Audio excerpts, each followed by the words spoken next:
and welcome to Ocala Grand Prix TV. I'm your host, Tony Modica. On today's episode, we're going to be visited by Mario Iafrito. Mario is our engine builder here at Ocala Grand Prix. He'll take us through all the things we need to know about these engines, from kid karts all the way up to shifter karts. Also, we'll be visiting with some young ladies from Ocala Grand Prix and some veteran ladies who got started in karting.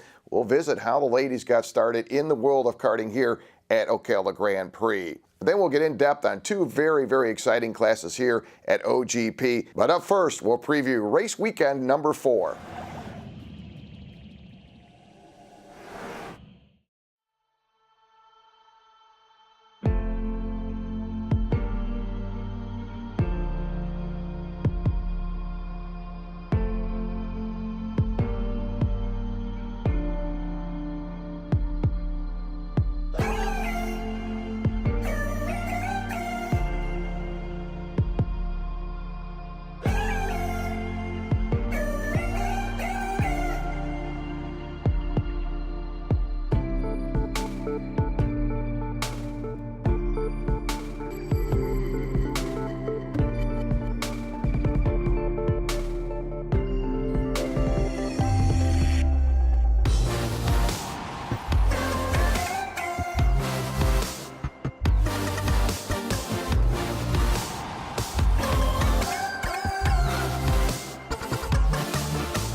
All right, catching up with Mini Swift driver Anderson, Leonard Anderson doing double duty. Mini Swift, also Mini Rock. What a start. Pole positions on both classes today. Congratulations on a great start here on our local series. Thank you. The karts, they both felt great, and really the competition, it's going to be pretty hard because I got Matthew, I got Granger, and then I got Evan Hagbird. So it's going to be pretty hard on both of the karts, but I think I could hold up with it. All right, a little bit of change possibly of the weather. You guys qualified. It was pretty sunny. We're getting some clouds coming in, possible rain. How do you guys approach that now, Anderson, as you get ready for maybe some weather changing, go to rain tires? I know you're pretty good in the rain, but how do you guys see that coming up? Some of these guys here have been practicing more here in the rain. I've only been in the rain a couple times, so we'll see how it ends up. But again, it's equal ground for everybody. Everybody's going to have to deal with the rain and so forth. All right, going again as you work your way through the season here in the Fall-Winter Series. Very good Spring-Summer Series for you. Got a good chance now with the championship here in the Fall-Winter Series, and actually not one class, but two classes. I've been doing pretty good. On the rock, I've been doing pretty good, but some races we've had some issues with the rock, and I just can't wait to see how it ends up. Looks good. A good start here today. Again, two poles for you, Mini Rock and Mini Swift. Talk about the people who help you out. I know your dad's a big supporter, and everybody helps you out with the kart. Yeah, I got my dad, Molly Suds. It's my mom's company. And then I got my grandma and grandpa here today. And then, really, I got my friends to support me. Good. Listen, congratulations. A great job, Anderson, Leonard. Poles, 2 today. We'll see how you make out. Congratulations and good luck. Thank you. Anderson Leonard, Mini Swift driver here at Ocala Grand Prix.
Once again, some very exciting race here at OGP. I hope you enjoyed that segment as we've seen some good nose-to-tail racing, side-by-side racing, and again, looking forward to the next coming event here at OGP. Now, a quick check on our scholarship point standings on the Rock Mini side. Evan Hanberg. Evan, our current leader, with 1,614 points. In second place, Dean Dibdahl. Dean with 958 points. Third, Tom Shoecraft the third. Tom sitting with 633 points. And right behind him, Karsyn Walters. Karsyn comes in this week with 626 points. And on the Rock Junior side, Bryce Haynes, our current leader. Bryce with 1,592 points. In second, Jordan Harris. Jordan with 1,112 points. As we move ahead here at OGP, looking forward to the future. Again, some more great racing coming. We talk about a field stacked of talented drivers top to bottom as they're ready to go. 14 laps. Brian going to look them over. So they'll come down the top part of the showcase, single file. On that inside, you got the outside pretty well, nose to tail as they're going to go. Green, it's up. We're underway. As they'll work their way down into turn number one, still side by side. Anderson Leonard fighting there side by side with Evan Hanberg. As they'll come into turn number two, look at this, mid-pack still side by side. They'll go single file on the entry to the hairpin turn for the first time. Anderson Leonard, Evan Hanberg, what a mix-up there. They got Granger Para, DaCosta, Dean Dibdahl, all mixing it up as they charge into the tree turn for the first time. Anderson Leonard going to lead them off the tree turn, and he will be your early leader. Evan going to settle back into that second spot. Good start for Ortiz, making some noise. Jorge Ortiz up to the 4th spot. Yeah, and Ortiz qualified pretty strong. Right now, Ortiz moves up in the top 5. Ortiz being scored 4th, so he's picked up several spots. Yeah, and Ortiz started 7th now in the top 5, so he's gained 3 positions early on. So Ortiz on the march early on as they work their way off the top of the hairpin turn. And little separation now between Hanberg and that 3rd place card of Granger Para. Leaders off the tree turn. Early on here, again, the driver on the move, the 111 of Jorge Ortiz going to work now on Granger through the top part of that showcase. Down the front stretch they come. 2 laps in the books. Good nose-to-tail battle. 3rd, 4th, and 5th, Granger Para. He's got Ortiz mixing it up right with him, and then you got Julian DaCosta all right there. So good little race there for that 3rd spot as they come through the bottom part of the hairpin turn. They are bunched up 3rd on back off the hairpin turn. Get on the move, Ortiz in the 111. He's working on Granger. That's for 3rd as they come through the tree turn. Staying right in behind Ortiz. That is Julian DaCosta. Been good here this afternoon. DaCosta being scored 5th as they come down the front stretch. Anderson Leonard, your leader, with 3 laps complete. Anderson turning quick time, 38.977 for Anderson. So Anderson Leonard with quick time, but he's got a hot shoot. Evan Hanberg right there in tow. So they'll exit the bottom of the hairpin turn. There they are now off the bottom part. They'll head to the tree turn. Again, your points leader, Matthew Christensen. Again, mid-pack right now being scored 9th. Again, Matthew back-to-back wins on opening weekend. Right now running in the 9th spot. Again, Para able to work around DaCosta. He jumps the 4th. We'll hit the halfway point this time by. New leader, Evan Hanberg here at the halfway point. Evan, your leader. Anderson Leonard running 2nd. Ortiz running 3rd. Granger Para 4th. DaCosta 5th. Alex Jakey running 6th. Christensen running 7th. Samuel Igwal running 8th. Karsyn Walters 9th. Pacito being scored 10th. Dean Dibdahl 11th. Krajewski followed by Tom Shoecraft the 3rd. So again, looks like it was Krajewski and Dean Dibdahl getting together back in turn number 2. So not with those 2 drivers wanted. Both of them are right there in the mix. So just over the halfway point, 8 laps in. Good nose-to-tail battle. As your leader, Evan Hanberg, works down in turn number 1. Anderson running them down as they work into turn number 2. And Ortiz, a solid run going for Ortiz, holding on the 3rd. And again, Ortiz putting up a great battle with DaCosta and Granger Para in behind them. Again, you talk about a couple heavy hitters working on Ortiz, and he's fighting them off through the hairpin turn. In the meantime, Anderson Leonard trying to run down your leader. He's on the bumper of Evan Hanberg. Look at that nose to tail coming up through the top part of the showcase. Evan holding on to that top spot as they come down the front stretch. Anderson Leonard again going back a lap. He had quick time with a 38.527. Now Ortiz going to run a little different approach coming down into turn number 1.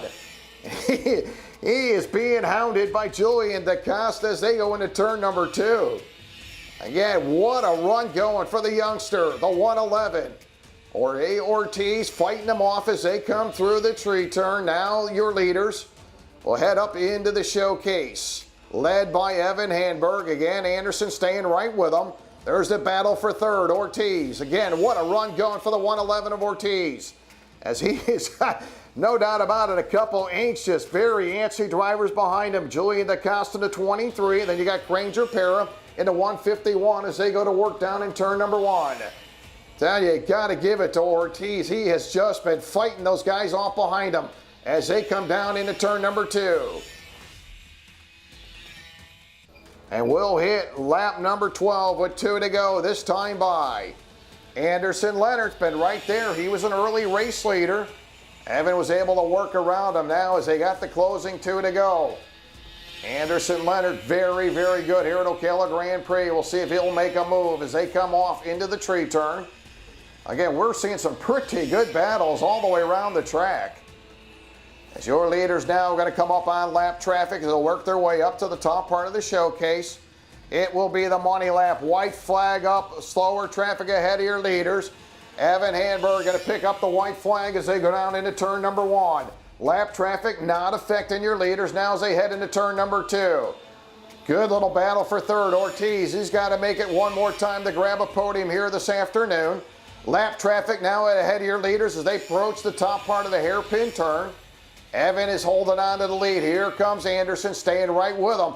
Somebody going to have to make a move now as they do get on lap traffic through the tree turn. Your leader, Evan Handberg, going to go to the outside now as they work around lap traffic. Anderson darts to the inside. He's going to grab the lead away. Here they come, drag race to the line. Side by side, Evan Handberg. He's got the win as they cross the line. So your Mini Rock winner here this afternoon will go to Evan Handberg. Finishing second, Anderson Leonard. Ortiz third, DaCosta fourth. Granger Para fifth, Alex Jakey sixth, Christensen seventh. Samuel Igwa picking up the 8th spot. Walters will be 9th, Pacito 10th, Dean Dibdahl 11th. Krajewski will pick up the 12th position. So top 3 on the podium will be Evan Handberg, Anderson Leonard, and Ortiz. 14-lap final. Field going to work their way down the front stretch. Looking them over, Brian or Flagger. Green is up. We're underway. As they'll go side by side down into turn number 1. Fletcher around the outside. Anderson Leonard on the inside as they do battle now coming into turn number 2. Good 3-cart shuffle. Boy, now you got a freight train of traffic on the bottom part of that hairpin turn. Anderson Leonard being challenged through the top part of that hairpin turn. Dan Fletcher, Anderson, no strangers to each other. They've been going at it for a long time. As the youngsters come off the tree turn, and they'll work up through the showcase. Again, Fletcher started outside of row number 1. Jeremy's been right there in the mix here all day long. As Jeremy, again, right there running third. He'll shuffle back a spot or 2. So Granger Para, your leader. Leonard running second. Fletcher third. Krajewski, Wilson Martins Jr. is in the top 5. So Granger Para, haven't seen a lot of him up on top, and he is your new leader coming up to the top part of the hairpin turn. Granger starting 4th, and he's been pretty successful here so far early on in our fall-winter series. Again, he comes in this weekend 2nd in the point standings with a couple podium finishes last month. So Granger, no doubt about it, he can get the job done. Couple very good little drivers there. Granger, your overall leader. Now Anderson going to look to the inside as they come down into turn number 1. And I believe he's got enough to get around him, and he does. He'll take it away. And Granger going to fight right back through turn number 2. Granger goes right at him as they come into turn number 3. Anderson going to make it stick as they make their way up through the hairpin turn. Let's throw a little fuel in the fire. Here comes Jeremy Fletcher, Daniel Krajewski right there in the mix. There's your top 4 through the tree turn as they'll work their way to the top part of that hairpin turn. Lap number 5 coming your way. Jeremy Fletcher sitting on fast time, 38.747 for Jeremy. Again, Jeremy Fletcher. Now the field will work up through the showcase. Little exchange now for that top position as they come down the front stretch. As we'll hit lap number 5, Jeremy Fletcher up front now as he heads down into turn number 1. So Jeremy, your third different leader. We're seeing Anderson Leonard up there, Granger pair, and now it's Jeremy Fletcher up front as your leader works down into turn 3 up to the bottom part of that hairpin turn, Jeremy Fletcher. Again, this one a long way from being over. You got 4 hot shoots right up front. Anybody can grab the victory here as Fletcher takes him through the tree turn. Again, Jeremy up through the showcase, staying all over the back end of Ms. Anderson Leonard. Again, Anderson picked up fast time in qualifying, your winner in the pre-final. And right there in contention now as they go down into turn number 1. It's been a very strong day for Anderson Leonard. As I said, Anderson coming in this weekend. Again, Jeremy Fletcher doing battle with Anderson Leonard as they come off the top of the oval. Now Anderson, he'll jump up to the top spot as they come down the front stretch. Brand new leader here, Anderson Leonard. Anderson going to hold on to the lead off of turn number 1. So 11 complete. Anderson Leonard now your leader as they work off of turn number 2. They are just motoring. Anderson Leonard, Jeremy Fletcher through the hairpin turn. Again, the battle for third. Granger Para battling with Daniel Krajewski as they come off of that hairpin turn. In the meantime, Granger back to 4th as Daniel Krajewski holding on to that 3rd spot. Daniel off the tree turn as he's got Granger all over the back end of him as they come up through the top of the oval. 2 laps to go. This time by for Anderson Leonard, looking for 3 in a row. He'll go down to turn number 1. Anderson Leonard, still Fletcher running them down as they head into turn 2. Anderson hanging on to that top spot. Anderson with a 38.666, his best lap time. Jeremy turning a 38.690. Getting the job done as they work their way around a lap and a half to go. Anderson Leonard trying for 3 in a row this weekend as he comes off the tree turn. And Jeremy Fletcher back and forth with Anderson as they come up to the top part of the showcase. Jeremy up front on the money lap. White flag up here, they come down the front stretch. Jeremy Fletcher down into turn number 1. Jeremy trying to hang on as he'll come off turn 1. He'll go single file nose to tail into turn number 2. Jeremy Fletcher, your leader, on the entry to turn number 3. Left-hand turn up to the hairpin turn they come. Jeremy Fletcher on the advantage through the top part of the hairpin turn. They'll come off that hairpin turn now. They'll work their way into the tree turn. Fletcher hanging on. Can he stop them as they work their way off the tree turn? Up into the showcase, Fletcher, your leader. Anderson going to swoop up to the high side. Here they come off the top part of the oval. Drag race to the line. Anderson Leonard trying to squeeze it to the lead. He gets it. And your winner, Anderson Leonard. Fletcher picks up 2nd. Granger Para going to win the battle for 3rd, and he jumps on the podium. Daniel Krajewski 4th. Wilson Martins Jr. 5th. Leandro 6th. Dean Dibdahl going to hold on for that 7th spot as they come off the top of the showcase. Dean will cross the line 7th. Cialino 8th. Lawson Pohill 9th. Eduardo Duran will come home in the 10th position. So what a finish there. Anderson trying to grab himself a final championship here at Ocala Grand Prix. But again, a great run by our many Swift drivers.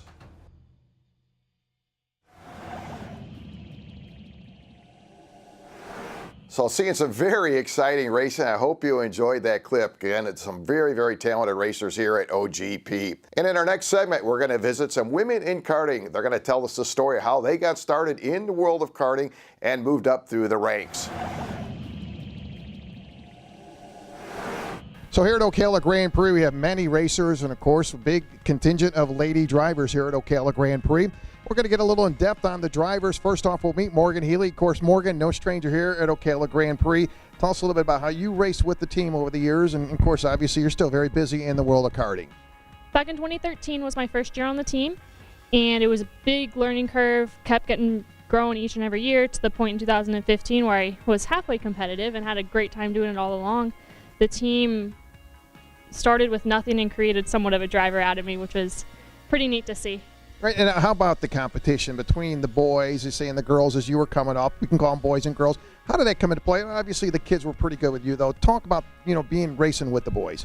I like to say that it was never an aspect because I never really did feel any aggression towards me for being a female. I raced them as I would want to be raced in return, and it seemed to play out pretty okay. Let me ask you this. What was the choice to say, hey, I want to go to racing instead of maybe volleyball, soccer, or something like that? When you made that choice, and obviously you've been around a long time, I've watched you race from a little kid like these youngsters. Talk about that, how you got into racing versus the other, regular sports. Well, I actually played volleyball for about 10 years, and on the bad days, I always say that I should have stuck with that. But it was the best idea. It was the best decision of my life to get into karting. My mom and dad took me to the Indianapolis 500 when I was 9, and I completely fell in love. I knew it was what I wanted to do for the rest of my life. And so we started karting a little bit here and there, came up here for the local races a lot. I somehow caught George's attention, and next thing I know, I'm on the team. And you did. You had a lot of great success running not only around the country, around the world, and a lot of great success. And we are seeing a lot more females these days getting involved in racing. Absolutely. I love to see it.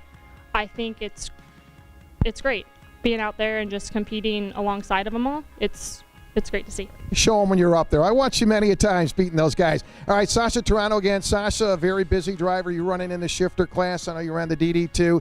But you've been involved in racing quite a long time. Tell us a little bit how you got involved in racing. So I started here at OGP in club karts, and that was 2 years ago, and I'm turning 40 soon. So it's been a riot. It's so fun out here, and you guys run just such an amazing event every single month. So I'm just happy to be here. Now, obviously, you've been involved in motorcycle racing too. Tell us a little bit how that comes into play. And you see a lot of competition with a lot of men out there. But again, you're right there, tooth and nail, fighting against these guys and putting up some really good results on the motorcycle side. Right. So on the motorcycle side, way fun. I was in it for 5 years, and it was amazing. I think it translates out here on the racetrack. I mean, an apex is an apex, right? So. But karting is just amazing. Let me ask you this, too. When you're out on the track, I obviously know your name's Sasha out there, but when you're racing out there, I mean, you're racing against a lot of good competitors in the shifter class. You really don't know if it's a male or female out there the way you're out there contending and really in contention quite a bit out there racing with the guys. And that's what it's all about. It shouldn't matter male or female. Once you got the helmet on, we're racing. Now, how much more racing are you going to be doing in the karting? I know, as you said, you came up through the ranks here at Ocala Grand Prix. Will you continue on and as you look ahead to 2018 in karts? Absolutely. We are addicts here. So, yeah, absolutely. We're going to keep going. And it's great to see you out there and a great competitor. All right, let's meet some of our youngsters now. First up, your name? Sophia. Sophia, how old are you now? 8. All right, tell us a little bit of how you gotten started. I know Daniel, your brother, also a racer here at Ocala Grand Prix. I started with Anderson, and I just really loved it. And my dad, and he said, "Why don't you start at Ocala Grand Prix?" Yeah, well, you've done an outstanding job. Do you have a favorite racer? Vettel from You couldn't pick the better one from F1, have you? Right. Well, listen, congratulations and good luck. Okay, now, Malina, we'll meet you. Malina Brickner, you're also a champion in the kid karts. How did you get started in racing? I started with just like sitting around doing nothing, but then I had a friend and he gave me his old go-kart, and so then I started to drive it around, and I just liked go-karting, so I started here. Now, how old are you? 8. 8 years old, and you already have a championship in the club and the kid karts, right? Mm-hmm. Right. Well, how about your little brother? Is he going to get involved in racing? Yeah. Maybe. All right, listen, congratulations, and I'm going to swing over this side. Karsyn Walters. Again, Karsyn, now you do a lot of racing. How old are you? 8. 8 years old, and you've been racing since you're what, 4? I know you have. Now, how do you like racing here at Ocala Grand Prix? I like it because it's a really fast track and it's really competitive. And now, we've talked before, but how did you get started in racing? Who helped you out? I got started by my dad, who used to do go-karting, like NASCAR and NASCAR stuff, yeah. And he's been around a long time, then he helps you out quite a bit, huh? Yeah. And you also have a championship in kid karts too, right? Yeah. All right. Do you have a favorite driver? My favorite driver is Kyle Busch and Kyle Larson. Wow, you like the Kyle guys. Well, listen, congratulations, and good luck to you the remainder of the season, and we'll see you next month here at Ocala Grand Prix. And we're now joined by engine builder Mario Iafredo. Mario, again, welcome to the show, and what a great career you've had here at Ocala Grand Prix.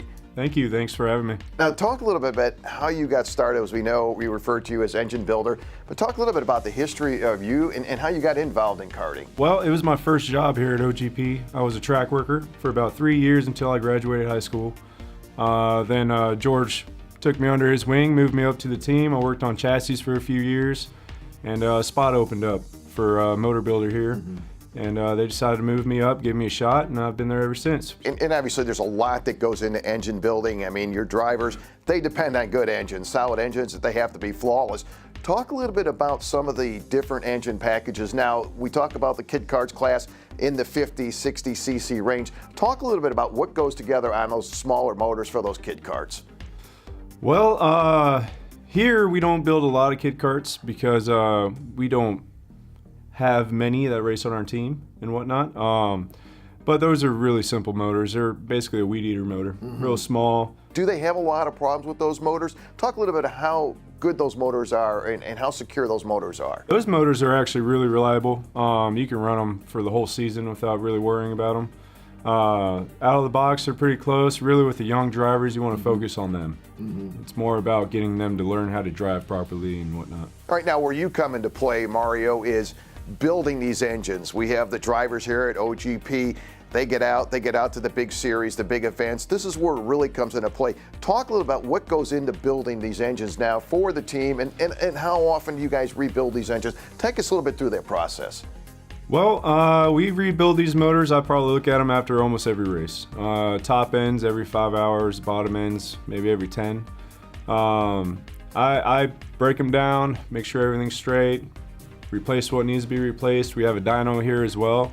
We breaking them in on the dyno. We also run them, track test them before we go to big races, just to get that optimal performance out of them. How many motors does a team go through? And we talk about the rock motor, they have the mini Swift and the Swift motors.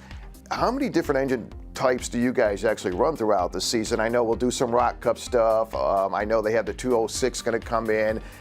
How many different engines do you guys really run throughout the entire year? Well, we use the mini Rocks, the mini Swifts from Miami, also the Vortex Rock GP motors, the Vortex Rock shifter motors, and the Miami X30s.